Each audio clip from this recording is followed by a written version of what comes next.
I love it. I love it. I love it. Look at this. This is the greatest thing I've ever seen.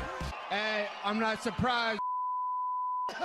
Hey, what's poppin', my homies? Hope you guys are doing well, doing blessed. We've got another UFC card to break down. Another one. Now, just before I get into this breakdown, guys, my Bellator betting and PFL betting, abysmal. I don't break down Bellator cards or PFL cards. I try to bet on them sometimes, but this week, terrible. As for my UFC predictions last week, the only prediction I got wrong was Dean Barry, which was a DQ. In my opinion, I'm counting that as a win. I'm saying last UFC card was a full card predictions, you know what I'm saying? I got all of those predictions right. And I got two shout outs to give just before we get into the breakdown. The first shout out was going to be Big Tom on the channel. Big Tom, look at these betting slips. You know, 9-1, 11-1, 14-1. Nasty work, Tom. And the second shout out that I want to give is to one of my boys on the Discord group, Big Slack. And Slack basically done like a write-up on these matchups, and the write-ups are fire. Alright guys, make sure you hamzat smash the like button. Let's get into breaking down these fights. I'm already stoned, man, but let's go.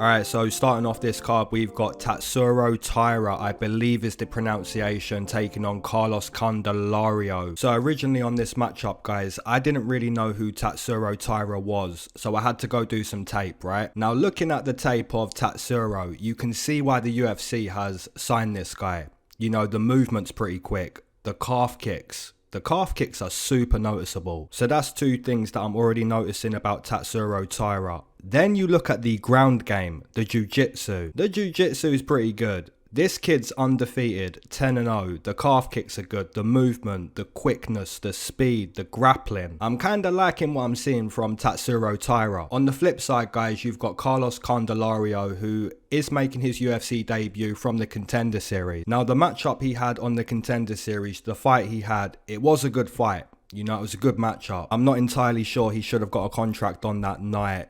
I think this matchup is tailor-made for Tatsuro Taira. You know, skill for skill, I'm liking what I'm seeing from Tatsuro. The speed, the calf kicks, that's going to be noticeable in this fight. I can pretty much assure you that Tatsuro is going to tee off with those calf kicks. You know, it's going to be a torching with the low kick. So yeah, that's going to be my first prediction on this card, guys. It's a good matchup in terms of, you know, one guy's 10-0, the other guy's 8-1. But I think one guy's like a prospect and the other guy's not really a prospect. That's what I'm seeing. So my first prediction on this card's going to be Tatsuro Taira. Maybe a submission, maybe a decision. I'm liking that pick. Alright, moving into a matchup between Gina Mazany taking on Shanna Young. Wow. In terms of skill, you know, who's got more skill between Gina Mazany and Shanna Young? I'd maybe go Gina Mazany, but not by a lot. You know, the win over Rachel Ostovich was pretty good, but again, that's Rachel Ostovich. She was kind of doing okay against Zombie Girl, but got very tired in that fight. So yeah, Gina Mazany, not exactly the type of fighter that's gonna win you a lot of money. You know, 7 wins in the UFC. Sorry, 7 wins as a pro, 5 losses as a pro. It's not great. On the flip side, you know, Shanna Young is pretty much the same thing. She's had 2 UFC fights and she's lost both of them, you know, been dusted. If I had to really break this fight down and try to picture how this matchup plays out inside the octagon, I would maybe say Gina Mazany gets the better of the grappling and maybe the better of the striking, but like I say, it's a low-level matchup and it's a dangerous one to bet on. But yeah, my prediction in this matchup, I'm going to go Gina Mazany purely because she's fought the better competition. If you look at Shanna Young's record, you know, who has she fought? She got dusted by Stephanie Egger. She got beat by Macy Chiasson. She got dusted by Sarah Alpar, which is, yeah, that's bad. I'm going to go Gina Mazany. I don't feel great about the prediction, but I do feel better than picking Shanna Young. Alright guys, moving into a matchup between Mike Breedan taking on Natan Levy. Now looking at both of these guys in the UFC debut, obviously Mike Breedan had that fight on short notice against Alexandr Hernandez. And to be honest, he shouldn't have even been inside the octagon with Alexandr Hernandez. That was a complete mismatch. And you see that in the matchup, you know, he gets knocked out. Alexander Hernandez doesn't really knock out anyone at this point, but he did knock out Mike Breedan quite badly. Now looking at the opponent, Natan Levy in his UFC debut, I took Natan in this matchup, and Rafa Garcia kind of showed up, you know, the grappling was pretty good. But yeah, looking at Natan Levy and his skill set, it's karate. You know, the guy's trying to use a little bit of karate on the feet, and the grappling's not exactly bad. You know, he can grapple too. Now, the good thing with this matchup, Mike Breedan is getting a easier matchup, and so is Natan Levy. You know, one of these guys is going to have a better fight in this fight. I think if you're Mike Breedan, you don't have to really worry about the explosiveness of Natan Levy like you did with Alexander Hernandez. I think if you're Natan Levy, you're going to get an opponent in Mike Breedan who's going to try to show up the way Rafa Garcia did. It's a good matchup, you know. I took Natan in the UFC debut, like I said. It didn't go too well. I'm going to take him this time. I'm going to take him again against Mike Breedan. And the main reasons why I'm going to take him in this matchup, I think the karate's pretty good. The grappling is okay. I think it's a better matchup than Rafa Garcia. So that's going to be my prediction. I'll take Natan Levy to get a win in the UFC. Alright guys, moving into a matchup between Yohan Lainesse, I believe is the pronunciation, taking on Gabe Green. Now if I'm being honest guys, I've been changing my prediction on this matchup. Originally I was on Yohan. I liked what he done on the Contender. But then I swapped my prediction to Gabe Green, thinking, you know, maybe this is a tough one, man. I've been swapping my prediction on this matchup. I'm going to speak a little bit about the fighters and then I'll give you guys who I'm going to side with. But ultimately, like I said, it's a good one and a difficult prediction to make. Now, for anyone that missed Yohan's Contender Series fight, complete dusteration. The left hook was money. You know, that left hook straight to Shadow City. Complete dusteration. The one thing that I don't really like about Yohan, if you go and watch all of his fights, guys, which are most of them are on the UFC Fight Pass app. If you go watch his fights, he's really sending that hook. He's sending those overhands from row Z. You know what I'm saying? Like if one of those punches that's getting sent from row Z connects, it's gonna hurt you. It's gonna knock you out. But it's so telegraphed. You know, he's swinging from right behind him. You know, it's coming from row Z. But like I said, if it connects, it doesn't matter that it's coming from row Z. It doesn't matter that it's telegraphed. If that connects, that's doing damage. You know, you're connecting the opponent to the Shadow City server. You know what I'm saying? And that's why I was originally picking Yohan to win this fight. But that's not going to be my prediction on this one. I'm going to take Gabe Green. I like what Gabe Green done in the UFC debut. He lost to Daniel Rodriguez, but showed a lot of heart in that matchup. You know, he was being out-competed in that fight, but always stayed competing, if you know what I'm trying to say. Now, if you look at Gabe Green against Philip Rowe, the IQ, the fight IQ is good. The calf kicks, the grappling. I like what he done in this matchup. So really, guys, what you've got here is Yohan, who had a really good Contender Series knockout. He's going to try to get that knockout against Gabe Green. And like I say, if it connects, you go to Shadow City. He also might try to grapple a little bit if the knockout doesn't come early, but Gabe Green, pretty decent grappling against Philip Rowe. So yeah, this one's really a difficult matchup. I'm going to side with Gabe Green in my final prediction. And the main reason why I'm going to do that, I think he's a little bit more technical than Yohan. I like what Yohan done on the Contender. You know what I'm saying? It was nasty. But that's not going to be my prediction. I'm going to take Gabe Green to get a decision win in a close fight.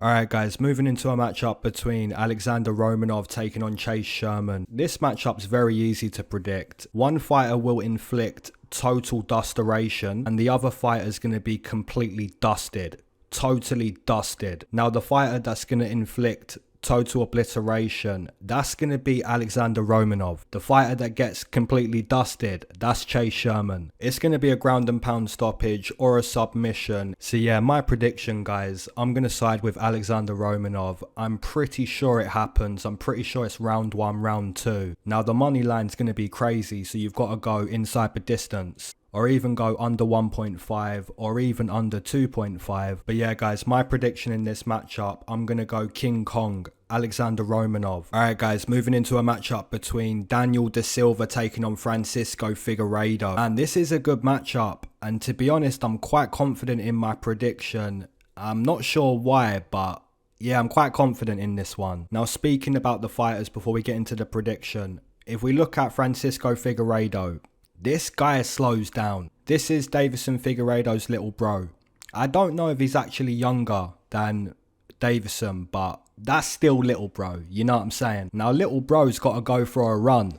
You know what I'm saying? Little bro's got to get on the treadmill and do some running, because you look at the cardio against Malcolm Gordon. Absolutely shocking. You know, if you can take Francisco Figueiredo into round 2, you're really going to win the fight. You really should win the fight. I know Jerome Rivera couldn't do that, but that's Jerome Rivera, you know, he's not that good. On the flip side, guys, you've got Daniel Da Silva, who is 0 wins, 1 loss inside the UFC. He did lose the UFC debut, but that's Jeff Molina, right? That's not Jerome Rivera, that's Jeff Molina. Jeff Molina is a nasty striker. One thing that's super noticeable with Daniel Da Silva, you know, the kicks. The kicks are super quick, super powerful. And if you're blasting those kicks against Francisco Figueiredo round 1, and you're making it like a bit of a dogfight, a high-paced fight, I can only see Francisco Figueiredo slowing down. I can only see him showing those cardio problems again in this matchup. And that's really why I'm confident with this prediction. I believe Francisco Figueiredo is going to gas out, and Daniel Da Silva is going to pick him apart with the kicks. Now, obviously, this is Deiveson Figueiredo's little bro, so he's going to be training pretty hard, you know what I'm saying? So really, if my breakdown is accurate, I think Francisco Figueiredo probably has to get a round 1 or a round 2 stoppage if he wants to win this matchup. That's going to be my final prediction. I'll take Daniel Da Silva to win this fight. It's difficult to say specifically how, you know. If Francisco slows down, of course there could be a stoppage. But I think the money line at -110, it is still there. It's -120 now. It's still a good money line. I think this is a good fight for both guys. We're going to see who the better fighter is. And I believe the better fighter is going to be Daniel Da Silva. You know, Francisco Figueiredo, there can only be one good Figueiredo in the UFC. And it's not Francisco. This guy slows down. I think Daniel Da Silva is going to pick him apart. Alright, my homies, you know what time it is, man. And if you don't know what time it is, now you know, or you best get to know. If you waited to smoke with me, amen. If you've been smoking this whole time, double amen. If you're not a smoker but you enjoy the smoke breaks, that's a triple amen, gang. Let's go. Hope you guys are doing well, doing blessed. Hey, we're getting close to UFC 274. We're getting close, man. Let's go.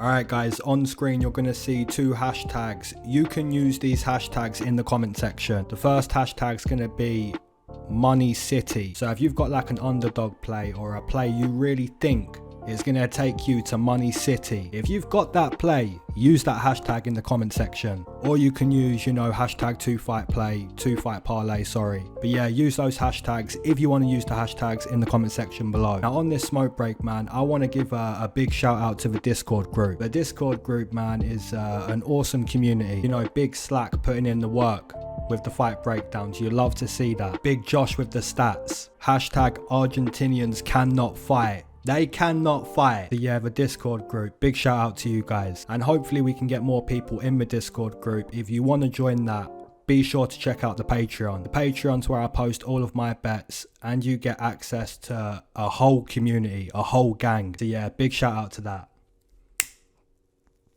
Alright, let's break down this main card. Let's go. Alright guys, moving into a matchup between Gerald Meerschaert taking on Krzysztof Jotko. Now this is a good matchup because both of these guys have been around for some time. You know, GM3's been in the UFC for a while, so has Krzysztof Jotko. So realistically, you could go back and watch a lot of tape on these fighters and find a good prediction to make in this matchup. But then again, guys, when you do watch the tape, you realise there's some good points on both of these fighters and there's some bad points. So starting with GM3, when we're looking at Gerald Meerschaert, the jiu-jitsu, you know, the jiu-jitsu is primarily what this guy likes to do. I know he's been knocked out a few times, like against Ian Heinisch, Khamzat Chimaev, Jack Hermansson, Thiago Santos. But we do have to acknowledge, you know, GM3 is a hard guy to beat. You know, you see that against Makhmud That was a huge underdog win. And he just kind of, you know, showed his veteran experience. Just kind of refused to die. And kind of the same thing against Dustin Stoltzfus. You know, this one came even later than round 2. But again, a rear naked choke. Now looking at the flip side, Krzysztof Jotko. This guy was doing okay in the UFC. And then he went on like a bad losing streak.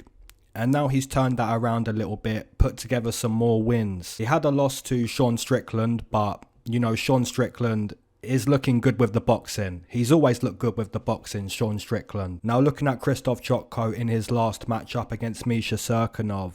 This was a close fight.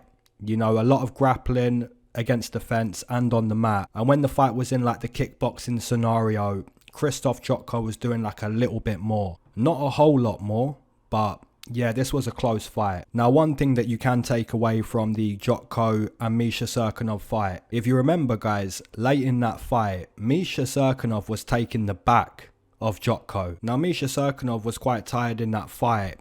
I think if GM3 takes your back at any point, you know, I think it might be a wrap. And GM3's been on a good run. You know, gets knocked out by Khamzat Chimaev, puts together these wins. Yeah, I'm kind of liking GM3 a little bit more in this fight. I know Jotko kind of turned around his career. You know, he was on a losing streak, puts together a few wins, proves he's still got it. I like that Jotko's done that, but I don't think he's been as impressive as GM3.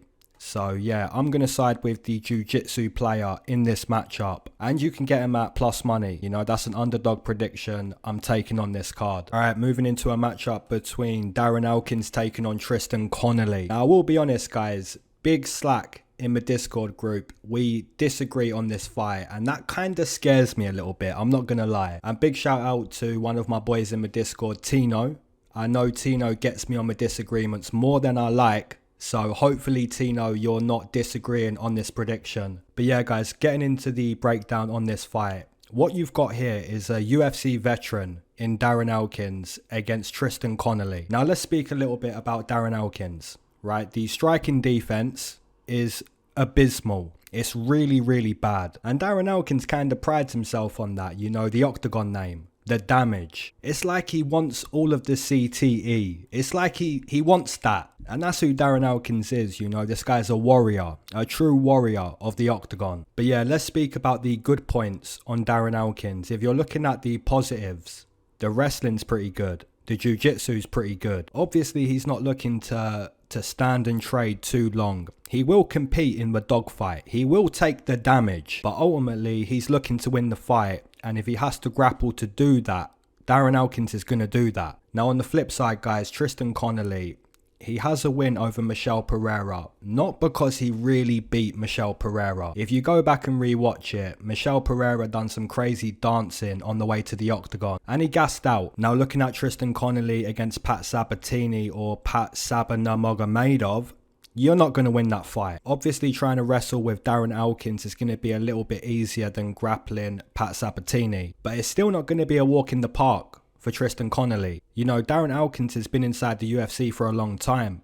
This guy's a veteran. This guy can grapple. This guy's got a black belt. This guy can wrestle. So yeah, guys, I think what you've got with this matchup is going to be Darren Elkins trying to wrestle against Tristan Connelly, who always looks to wrestle. You've got a wrestling matchup. Both of these guys are going to wrestle. They're going to use jiu-jitsu. There's going to be some ground and pound. There's going to be some get-ups too. You know, whoever gets taken down probably gets back up. But ultimately, I think there's going to be a lot of grappling. And I would have to side with the damage. I would have to side with the guy who's got more experience in that type of fight. Not only more experience in that type of fight, but he's been doing it against much better competition. Obviously, when you think about Darren Elkins getting completely dusted by Cub Swanson, it's not a good look. But Tristan isn't that guy. So yeah, my prediction, I'm going to side with the OG of the fight game. I'm going to take Darren Elkins to win a wrestling matchup against Tristan Connelly. Alright, moving into a matchup between Jared Gordon taking on Grant Dawson. Man, it's a difficult one. This is a 50-50 matchup again, in my opinion. And the reason why it's going to be a 50-50 matchup, both of these guys are very good wrestlers. Good wrestlers competing inside the octagon, it's going to be a good fight. Now, another reason why this one's going to be a close fight. If you go back and watch Grant Dawson's UFC fights, you're gonna notice the guy kinda slows down. You can see it in a few fights, but most noticeable is the last fight against Rick Glenn, which he didn't win this fight, and it was because he slowed down. You know, that last round was a 10-8 round. He really nearly got stopped on the mat. You know, he was getting ground and pounded real bad, and that's because the gas tank kind of let him down. And like I say, it can be seen prior to that fight, but it's most noticeable when he didn't win the fight. Now on the flip side, guys, Jared Gordon is literally a guy that doesn't slow down. This guy's got cardio for days. You know that one guy in the gym that just does like 10 rounds and then he can do another 10 rounds and he just doesn't get tired? That's Jared Gordon. And Daniel Cormier's even said that too, you know. Jared Gordon does not get tired. This guy's a maniac in the gym. I'm not saying Jared Gordon's like got more potential than Grant Dawson, because Grant Dawson, in my opinion, he's got more potential to be a champion. But that doesn't really matter, you know. This matchup is still a close matchup. It's still a good matchup. It's two good wrestlers competing. And like I say, guys, Grant Dawson kind of slows down, whereas Jared Gordon doesn't really slow down. You know, he likes to have that cardio type performance. I'm gonna side with Jared Gordon. I think the cardio maybe wins the fight. You know, round one is going to look good for Grant Dawson. But if Grant Dawson slows down the way he has been slowing down, Jared Gordon's going to end up on top. He's going to scramble. He's going to end up on top. And from there, what's Grant Dawson going to do? Find a submission from his back. He's not really a jiu-jitsu guy. He's more of a top control guy. You know, more of a ground and pound guy. He can get the submissions on top. You know, we've seen him do that. He can take the back and find the submission. But like I say, guys, if Jared Gordon can establish that half guard position or even find the back, you know, I think it's a good one. I think Jared Gordon's cardio maybe wins the fight. And you can get Jared Gordon at plus money. So that's not too bad. All right, moving into a matchup between Andrei Fili taking on Joanderson Brito. Yeah, I'm a little bit confused with this matchup, to be honest. I know Joanderson Brito had the Contender Series fight, you know, got a contract. But you look at the UFC debut of Joanderson, you know, the cardio, man. No bueno, no bueno. Like at one point, guys, he picks up Bill Algeo, like picks him up and starts walking around the octagon. You're not Khamzat Chimaev. You are Joanderson Brito. Come on, man. You know, like I say, guys, the cardio. Round one's good. Round one looks okay, but you can see the man's getting tired. And even on the Contender Series, he got tired. I just don't understand the matchmaking. The matchmaking makes sense for Andrei Fili. That's what the matchmaking makes sense for. And the reasons why it's going to make sense for Andrei Fili, this guy's really good. This guy's very good and he doesn't slow down. So I kind of see the UFC saying to us, look, we're going to show you Andrei Fili versus Joanderson Brito. And what's that fight going to look like? It's going to look like a top UFC fighter with good kickboxing, good movement, good everything, to be honest. It's going to look like that versus a guy who's maybe got one round in Joanderson Brito. You know, in a way, it's kind of disrespectful to Andrei Fili to even do this matchup. You know, if I'm Andrei Fili, I'm saying to myself, why are they giving me Joanderson Brito? This guy comes from the Contender Series and he lost his UFC debut. Why are they even giving me this guy? It's kind of disrespectful. Yeah, I'm going to take Andrei Fili. Should win this matchup. Alright guys, moving into a matchup between Jake Collier taking on Andrei Arlovski. I'm picking Andrei Arlovski again. I'm picking Arlovski. You know, this guy's a former champion, over 40 years old. Probably shouldn't be fighting anymore. But at the same time, he's about to put together 4 wins in a row. He's still proving he can fight. You know, last week it was the co-main event with Clay Guida. He couldn't prove it. I think Andrei Arlovski's going to prove it. I think he's going to do it. And for anyone who's thinking, you know, this guy's over 40 years old, how is he still doing it? How is he still proving it at this point? You know, you just have to go back and look at the fights and look at what Arlovski's really doing in the matchup. And if you look at what he's doing, you know, he's not even trying to knock these guys out. He's not trying to knock anyone out. He's just trying to not get knocked out. You know, how do you go about not getting knocked out? If you look at the Andrei Arlovski performance, he shows you, you know, stick and move, use my speed, use my movement, use my footwork. That's what the former champion is doing, over 40 years old. Stick and move, stick and move. It's looking good for Andrei Arlovski. You know, you look at the performance against Chase Sherman, the calf kicks. You look at the performance against Carlos Felipe. Felipe hasn't got good movement. The footwork is stationary. You look at the performance against Tanner Boser, which was a close fight, and Tanner Boser has brilliant footwork. You look at the matchup against Jared Vanderaa, you know, early on, round 1, round 2, Arlovski, a lot of footwork, a lot of movement. You know, basically the goal for Arlovski is to not get hit clean. And if he doesn't get hit clean, and then he can stick the opponent and then move again, he's outworking the opponent. He's outclassing the opponent. And now you've got Jake Collier, who had a really good win against Chase Sherman. You know, he got the takedown and it was complete dustoration. Now, in my opinion, I think there's two ways that Jake Collier is going to win this matchup. The first way is going to be, you know, he just finds that big KO shot. He finds that shot, which Tanner Boser couldn't, Chase Sherman couldn't, Carlos Felipe couldn't, and Jared Vanderaa couldn't. So Collier is going to try find that shot, but I don't think it comes. I don't think it happens. Now, the second way to win the matchup is going to be what he done against Chase Sherman. You know, take Arlovski to the mat. Because let's be honest, guys, when Jake Collier was on top of Chase Sherman, he looked like a house. You know, that's a big boy, you know what I'm saying? You don't want Jake Collier getting a takedown. You know, that's a lot of weight to try to sweep. That's a lot of weight to try to build a base underneath to get back to the feet, you know what I'm saying? So that's the two ways that Jake Collier is going to win the matchup, but I think it's more likely that Arlovski uses the movement and just outworks the opponent. I'm taking the OG. I didn't take Clay Guida, but I'm taking Arlovski. Let's go. Alright, this main event, man. This main event is a fire main event.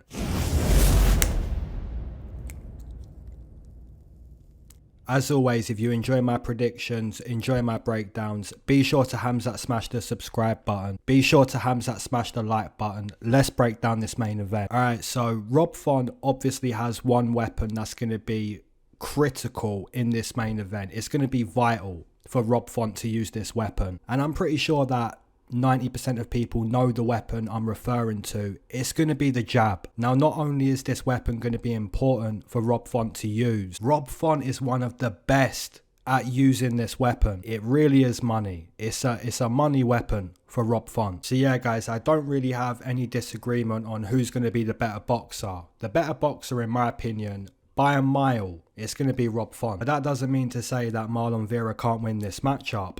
Marlon Vera is a dog, right? This guy's a dog. So you've got Rob Font, who's going to use the jab. He's going to show his technical advantage in the striking. But Marlon Vera, like I say, the guy's a dog. In my opinion, what Marlon Vera has to do to win this fight, he's got to get past the jab. He can't be kept at the end of the jab for the whole fight, because he's going to lose that type of fight. The dog Marlon Vera has to make it a dog fight. He has to get close. Look to grapple, you know, look to slow him down. Look to land some knees, land some elbows up close. Look to cut Rob Font. It can't be a technical fight. It can't be a boxing match, because Rob Font's going to win that type of fight. Rob Font's really good.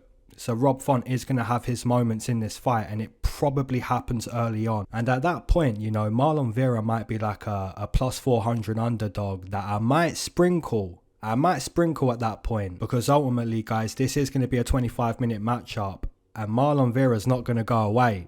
You know, this guy can take some shots, and he's going to still walk forward. The grappling's good. The jiu-jitsu's really good with Marlon Vera, and he probably grapples at some point. I think it's going to be the type of main event where both of these guys have their moments. The boxing's looking sharp for Rob Font, you know, early on looking good, but Marlon Vera, like I say, the guy's a dog. He's going to have good moments too. I think Marlon Vera is going to win a very close decision or get a very late stoppage in this fight. It's a good main event, man. I'm looking forward to this one. But like I say, guys, my final prediction is going to be, I think Marlon Vera is just too much of a dog for Rob Font. He's not the technically better boxer, but this isn't boxing. I do believe the boxer's going to have good moments, but for how long? Maybe for 10 minutes. And then it starts to look a little bit ugly. And in that type of matchup, you know, an ugly matchup, Marlon Vera loves to be there. So yeah, guys, my prediction in this matchup, I'm going to side with Marlon Vera, the underdog, to win this main event. Alright, my homies, be sure to drop down your main event, your co-main event, underdog, straight plays, parlays, Money City, hashtag. Put that in the comment section. As always, my homies, keep your eyes to the sky, never glued to your shoes. Mac Miller. Alright, peace.